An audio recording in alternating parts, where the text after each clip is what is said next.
अस्सलाम वालेकुम। क्या हाल चाल? उम्मीद करते हैं कि आप खैरियत से होंगे। बढ़ता है कि आप हमेशा खुश रहें, हंसते और मुस्कुराते रहें और इसी तरह में अपना प्यार दिखाते रहें। बिल्कुल जी, मेरा नाम मोहम्मद यूसुफ। मैं हूं तारिक महमूद। मैं उमैर इम्तियाज़। आज हम जिस वीडियो पे रिएक्शन देने जा रहे हैं, इस वीडियो का टाइटल है US mayor Mamdani writes to Delhi riots accused. तो देखते हैं जी वीडियो और अपना रिव्यू पर देंगे। काउंट करते 3 2 1 वीडियो स्टार्ट। नमस्कार, वेलकम टू करियर 247। मैं हूं प्रशांत धवन। नाउ कितना अजीब लगेगा अगर मान लीजिए कल को दिल्ली की मेयर या दिल्ली की चीफ मिनिस्टर यूएसए में चिट्ठी लिखती हैं और ये कहती हैं कि ये कैदी जेल में क्यों है, इसको आप रिलीज क्यों नहीं करते। या फिर इवन मतलब मान लीजिए, मैं जेफरी एप्स्टीन की बात नहीं कर रहा, वो तो खैर बहुत ही बड़ा केस हो गया, या फिर कोई और जो केस चल रहा है उसके बारे में क्वेश्चन रेस करे दिल्ली की मेयर या दिल्ली की चीफ मिनिस्टर। काफी और लगेगा ना। नाउ रिसेंटली यूएसए में न्यूयॉर्क के मेयर ने कुछ हद तक ऐसा ही किया है। जोहरान ममदानी का नाम आपने सुना होगा। He is the new mayor of New York. मैंने इन पर रिसेंटली वीडियो भी करी थी अपलोड। हाल ही में इन्होंने चिट्ठी लिखी है दिल्ली रॉयट्स एक्यूज्ड उमर खालिद को। यहाँ पे आप देख पाओगे इस पर बहुत आर्टिकल पब्लिश हुए हैं। I think of your words. Umar Khalid के लिए मैं कहूंगा अब तक का सबसे बड़ा सपोर्ट यहाँ पर दिया है जोहरान ममदानी ने। एक पूरी चिट्ठी लिखी है और इस चिट्ठी के बारे में दुनिया को बताया है उमर खालिद के पिता ने। ना उमर खालिद आपको पता होगा, ये 5 साल से जेल में हैं। यूएस में कई कांग्रेसमैन हैं, ये भी अब पार्लियामेंट में उमर खालिद का इशू लेकर जा रहे हैं कि भारत में इन पर कोई प्रॉपर केस नहीं हुआ, सीधा इनको जेल में रखा गया है 5 साल से। और अब जोहरान ममदानी जिस तरीके से चिट्ठी लिख रहे हैं और मेंशन कर रहे हैं उमर खालिद का, आई बिलीव आने वाले समय में जोहरान ममदानी काफी बार इस इशू को रेस करने वाले हैं। और मैंने आपको बताया था जब जोहरान ममदानी न्यूयॉर्क के मेयर बने थे, ये 2 कंट्रीज के इश्यूज को लेकर काफी ज्यादा न्यूज में रहने वाले हैं, एक भारत और दूसरा इजराइल। ना जोहरान ममदानी ने उमर खालिद का इशू तो यहाँ पर रेस कर लिया, साथ ही साथ इन्होंने रिसेंटली अपनी एक रैली में इजराइल की काफी आलोचना करी है और एंटी सेमिटिज्म की जो डेफिनेशन है यही गायब कर दी है। तो मतलब कल को अगर मान लीजिए इजराइल का कोई विरोध करना चाहता है, इजराइल के अगेंस्ट कोई स्टेटमेंट देना चाहता है न्यूयॉर्क में, ये काफी हद तक आसान हो जाएगा। नहीं तो आपको याद होगा पिछले कुछ महीनों में डोनाल्ड ट्रंप के अंडर यूएसए ने एक पॉलिसी अपनाई थी कि जो भी यूएस के स्टूडेंट्स एंटी इजराइल प्रोटेस्ट करेंगे अमेरिका में, अमेरिकन यूनिवर्सिटीज में, उनको उठाकर सीधा डिपोर्ट कर दिया जाएगा। कई स्टूडेंट्स इस तरीके से डिपोर्ट हुए भी हैं।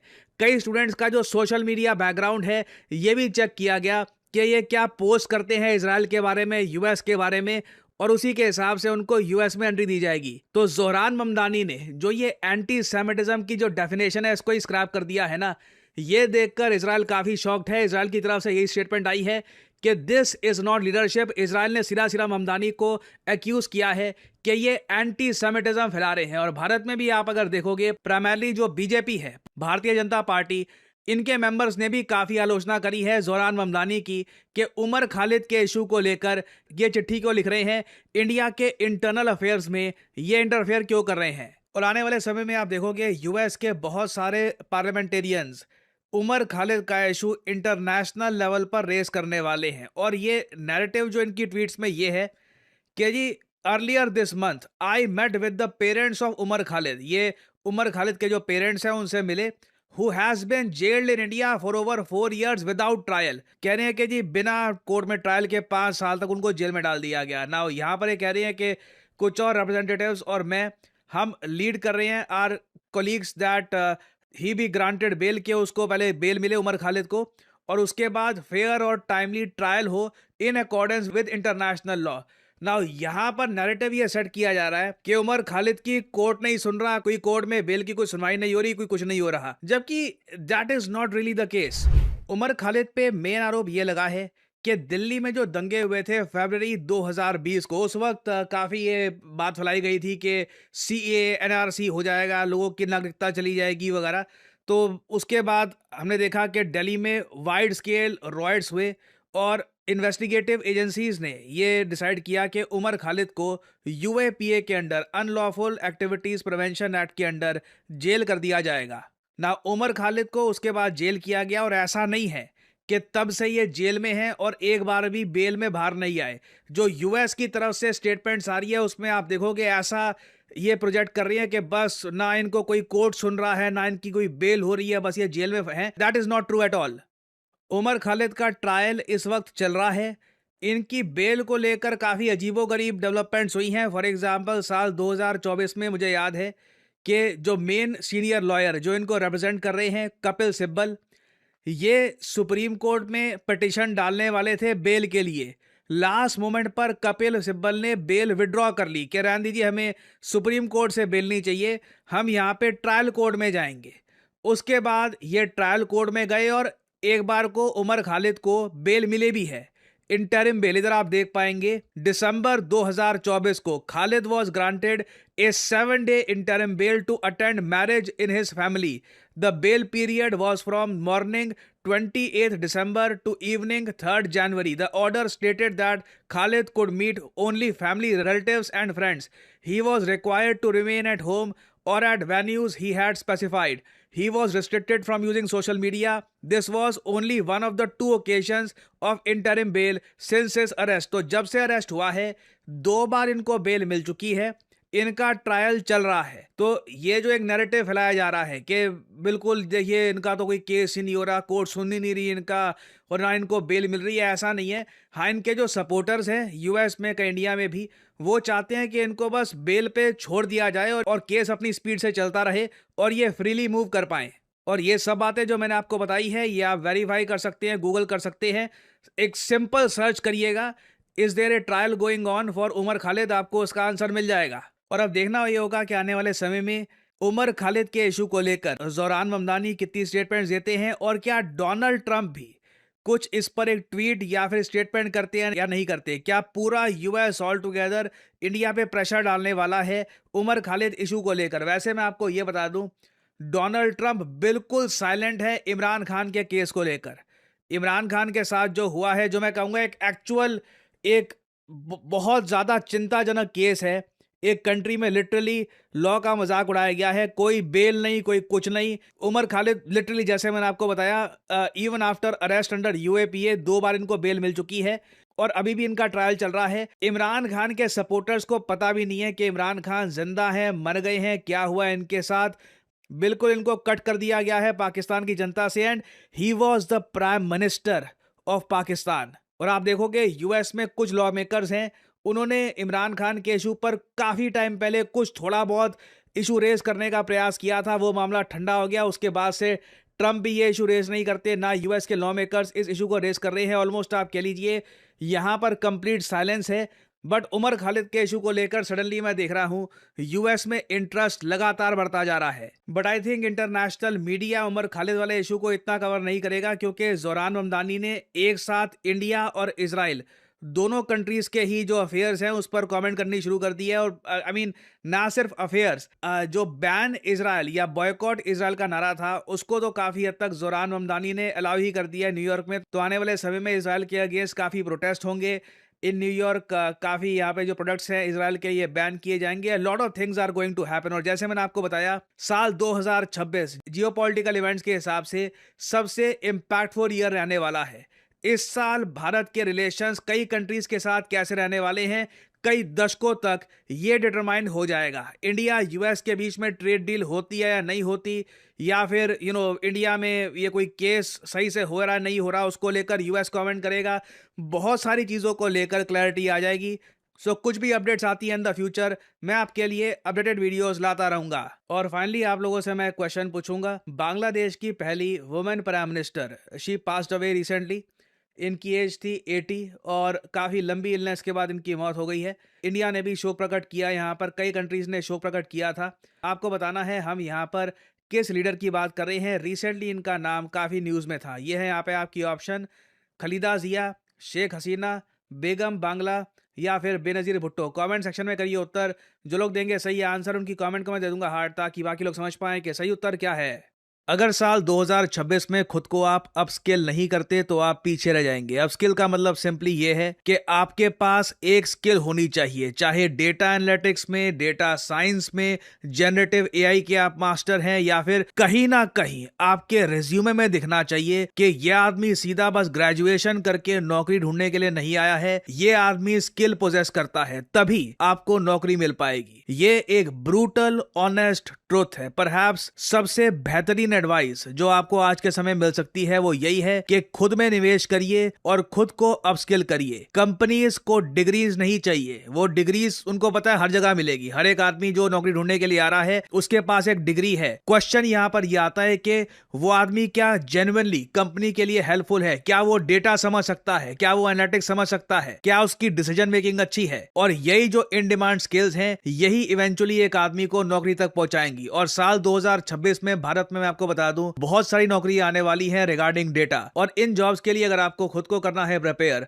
तो करियर 247 आपके लिए लेके आया है all these courses, data analytics, data science, generative AI and various other courses जो आपको करियर 247 की वेबसाइट पे मिल जाएंगे। और सिंस हम बहुत ही जल्द नए साल में एंटर करने वाले हैं, हम इस वक्त 26% डिस्काउंट दे रहे हैं on all of our courses. That is correct, a massive 26% discount to welcome the year 2026। Usually हमारी जो सेल है ये 10 से लेकर 15% के आसपास रहती है, but this is special, this year is absolutely special. Already हम पूरे भारत में कई हजारों बच्चों को अपस्किल कर चुके हैं, इनमें से कई लोगों की नौकरी भी लग चुकी है। We keep on uploading the testimonials as well. तो आपको सिंपली करना क्या है, इस वीडियो के कमेंट सेक्शन में जाइए या फिर डिस्क्रिप्शन सेक्शन में जाइए, वहां पे आपको ये लिंक मिल जाएगा।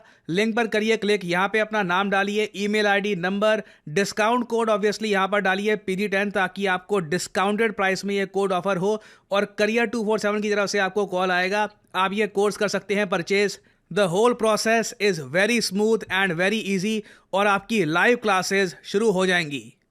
वीडियो खत्म होगी, बड़ी इंटरेस्टिंग थी वीडियो। वैसे कई कंट्रियों ने इस पे बात की है कि जो ये बंदा पकड़ रखा है ना इंडिया की जेल में, क्या नाम था उसका, उमर खालिद, तो उसके बारे में तो ये 2020 में जो है ना वो दंगे हुए थे, तो उसमें इसको जो है वो बनाया गया था कि ये इसका जो मास्टरमाइंड है या जो क्योंकि लोगों को लीड करने वाला ये था, उसमें ये बोला गया। लेकिन भाई जो ठोस सबूत होते हैं ना, ये उसकी व्हाट्सएप चैट या जो होता है इसमें जो होते हैं ना प्रॉपर सबूत होते हैं, मतलब कि पैसे देना या डायरेक्ट जो सहूलतकारी देना, वो उस तरह का कोई इस तरह के प्रॉपर ठोस सबूत नहीं मिले। अच्छा, सिर्फ शक की बिना है उसकी, सिर्फ जो है सोशल मीडिया पे जो होती हैं वीडियोस वगैरह के ये इस तरह जो है लोगों को भड़का रहा है, ये कर रहा है, उस बिना पे पकड़ा हुआ है। लेकिन इसमें इसके अलावा और कोई कड़ियां नहीं मिलती। मेरी बात सुन, इसमें एक चीज और है कि अगले दिन एक पाकिस्तान के ना अपना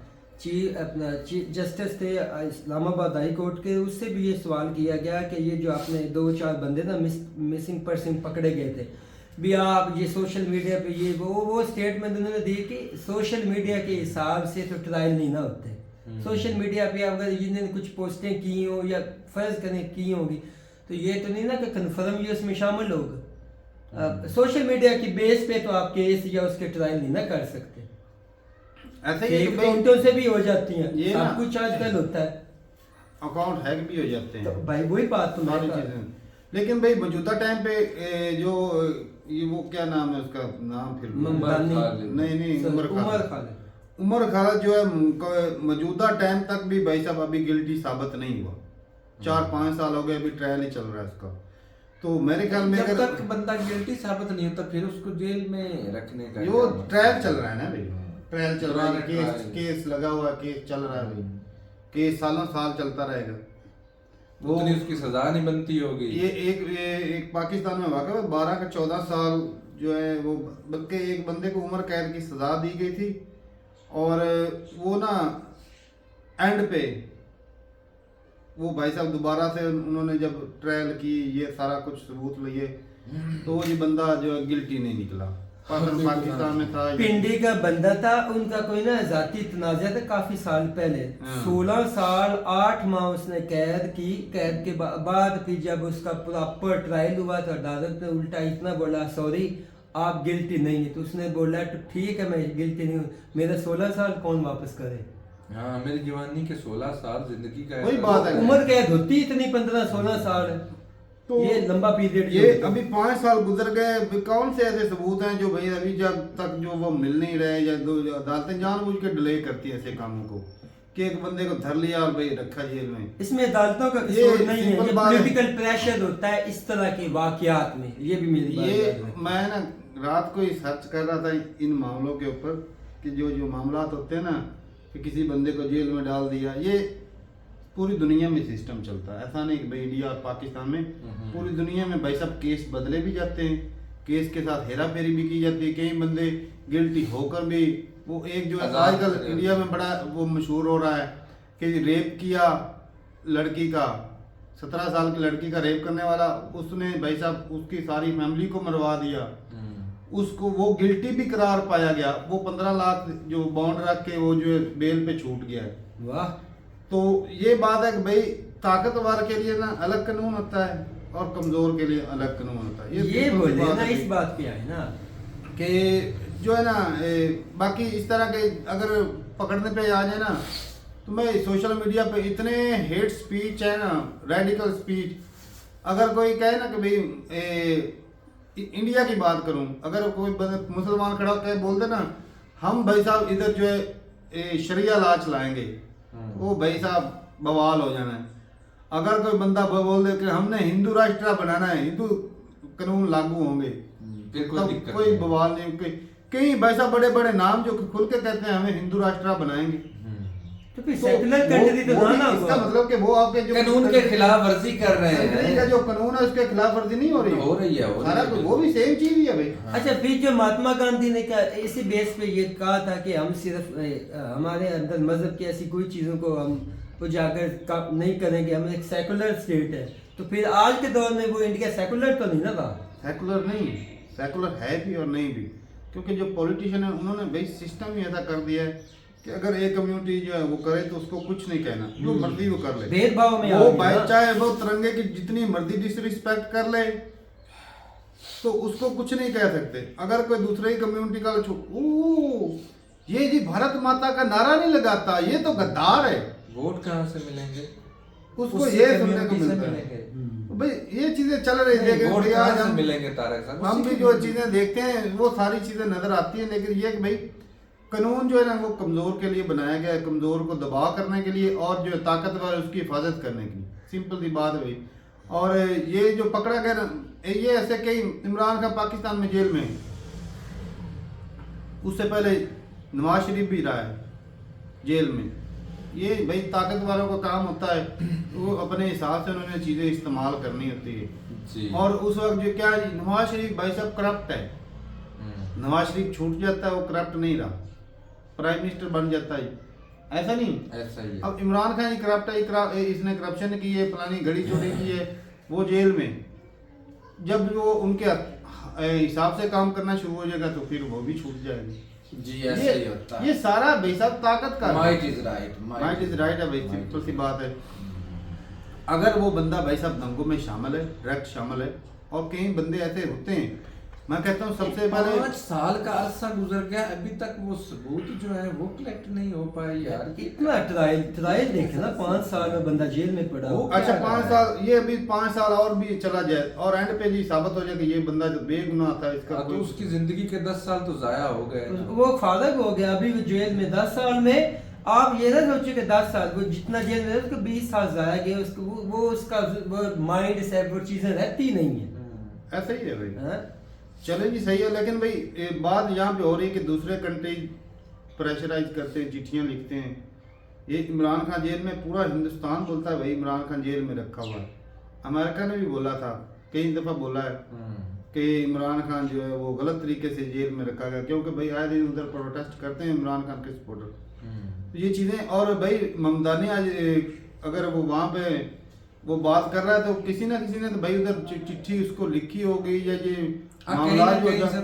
और भाई अमेरिका जो होता है ना, ये अमेरिका, ये जो बड़े कंट्री है ना, ये किसी भी दूसरे कंट्री की जो दुखती राग होती है ना उस पर हाथ जरूर रखते हैं। इनका मिशन होता है, काम ही उनका ये कि वो काम निकालने के लिए या चीजें करने के लिए वो चाहते हैं भाई एक ना किस्म की दरार वो पैदा करने के लिए। और उस दरार को भाई कौन मौका कौन देता है?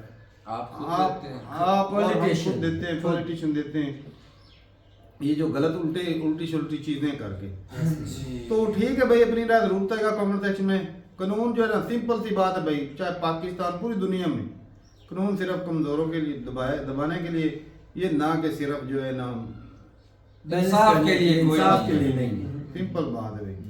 चलें जी भाई, अपनी राय जरूर तय कमेंट सेक्शन में। मिलते रही वीडियो के साथ, तब तक के लिए इजाजत दें। अल्लाह हाफिज़।